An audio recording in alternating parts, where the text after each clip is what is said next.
जय गुरु जी। शुक्राना गुरु जी। सारी संगत को जय गुरु जी। ओम नमः शिवाय। शिव जी सदा सहाय। ओम नमः शिवाय। गुरु जी सदा सहाय। शिव पुराण श्री रुद्र संहिता तृतीय खंड का 47वां अध्याय। वर वधु द्वारा एक दूसरे का पूजन। ब्रह्मा जी बोले, हे नारद, गिरिराज हिमालय ने उत्साह पूर्वक वेद मंत्रों द्वारा पार्वती और शिवजी को उपस्नान करवाया। तत्पश्चात वैदिक और लौकिक आचार रीति का पालन करते हुए भगवान शिव द्वारा लाए गए वस्त्रों एवं आभूषणों से गिरिराज नंदिनी देवी पार्वती को सजाया गया। पार्वती की सखियों और वहां उपस्थित ब्राह्मण पत्नियों ने पार्वती को उन सुंदर वस्त्रों एवं सुंदर रत्न जड़ित आभूषणों से अलंकृत किया।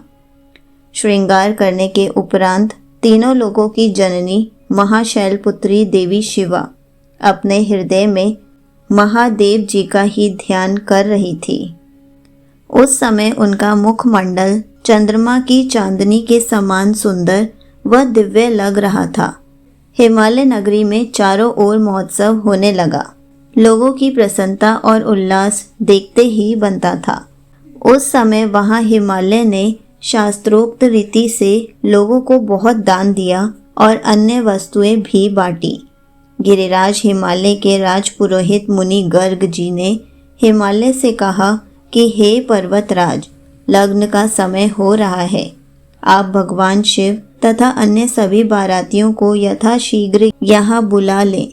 तब शैलराज के मंत्री सब देवताओं सहित भगवान शिव को बुलाने के लिए जनवासे में गए और उन्हें जल्दी विवाह मंडप में पधारने का निमंत्रण दिया। उन्होंने शिव जी से कहा कि प्रभु, कन्यादान का समय नज़दीक आ गया है। वर और कन्या को पंडित जी बुला रहे हैं।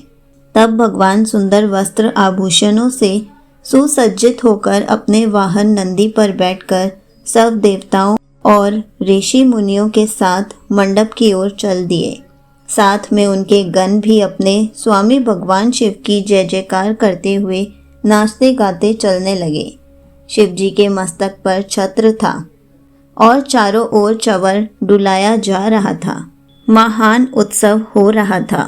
शंख, भेरी, पटय, आनक, गोमुख बाजे बज रहे थे। अप्सराएं नृत्य कर रही थी। चारों दिशाओं से देवगण उन पर पुष्पों की वर्षा कर रहे थे। इस प्रकार महादेव जी सुशोभित होकर यज्ञ के मंडप पर पहुँचे। मंडप के द्वार पर उनकी प्रतीक्षा कर रहे पार्वती ने आदर पूर्वक उन्हें नंदी पर से उतारा और भीतर ले गए। शैलराज हिमालय ने भक्ति पूर्वक उन्हें नमस्कार किया और विधि विधान के अनुसार उनकी आरती उतारी। उन्होंने भगवान श्री हरि विष्णु, मुझे तथा सदाशिव को पाद्य अर्घ्य दिया और सुंदर उत्तम आसनों पर हमें बिठाया। तत्पश्चात शैलराज प्रिया देवी मैना ब्राह्मण स्त्रियों व पूर्ववासिनों के साथ वहां पधारी। उन्होंने अपने दामाद भगवान शिव की आरती उतारी और उनका मधुपर्क से पूजन किया तथा सारे मंगलमय कार्य संपन्न किए। तत्पश्चात शैलराज हिमालय मुझे विष्णु जी व भगवान शिव को साथ लेकर उस स्थान पर गए जहाँ देवी पार्वती वेदी पर बैठी हुई थी। तब वहाँ बैठे सभी ऋषि मुनि, समस्त देवता व अन्य शिवगण उत्सुकता से शिव पार्वती के लग्न की प्रतीक्षा करने लगे। हिमालय के कुल गुरु श्री गर्ग जी ने पार्वती जी की अंजलि में चावल भरकर शिव जी के ऊपर अक्षत डाले। तत्पश्चात पार्वती जी ने दही, अक्षत, कुश और जल से आदर पूर्वक भगवान शिव का पूजन किया। पूजन करते समय प्रसन्नता पूर्वक पार्वती भगवान शिव के दिव्य स्वरूप को निहार रही थी।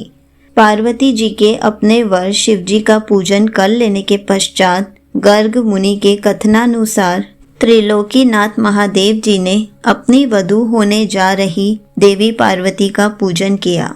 इस प्रकार एक दूसरे का पूजन करने के पश्चात वर वधू शिव व पार्वती वहीं वेदी पर बैठ गए।